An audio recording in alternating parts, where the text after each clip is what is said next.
時尚經典人物篇，香奈兒 Chanel， 作者說書人東加豆。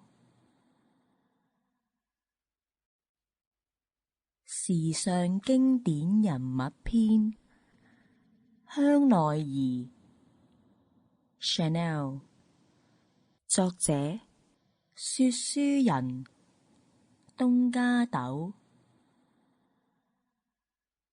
喺我哋生活裏邊會見到不同嘅奢侈品牌，我哋唔一定要擁有佢，但係都好想了解下佢。今日時尚經典人物篇，我揀嚟嘅係香奈兒 Coco Chanel。每次閱讀有關香奈兒嘅文章，總會見到附帶一啲嘅形容詞。佢係傳奇一生，佢係經典人物，女性嘅典範，為女性解放。佢嘅優雅，佢嘅魅力，能夠得到呢啲美譽，相信佢嘅人生一定唔會平凡。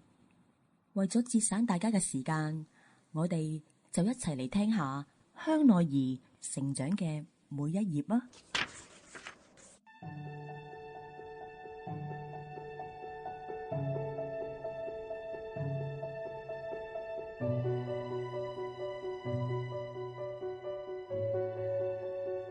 喺19世紀80年代，有一個小女孩喺一個叫做索米爾嘅地方出世。索米爾係屬於法國嘅地方。呢一年係1883年8月19日，小女孩就係香奈兒 Coco Chanel。一個小生命嘅誕生，有時佢會好幸運，成長喺一個富裕嘅家庭，而有啲小生命就要依附住貧窮嚟過日子。香奈兒就係屬於後者，基本上一日3餐都要計算住。不幸嘅係喺佢12歲嗰年，佢媽媽因為病就離開人世。呢段時間未算艱苦，因為冇幾耐，香奈兒嘅爸爸冇辦法獨力承擔呢個家庭，而將香奈兒同埋香奈兒嘅妹妹送咗去孤兒院。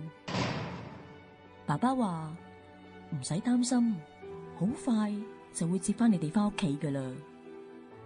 妹妹問 Sample complete. Ready to continue?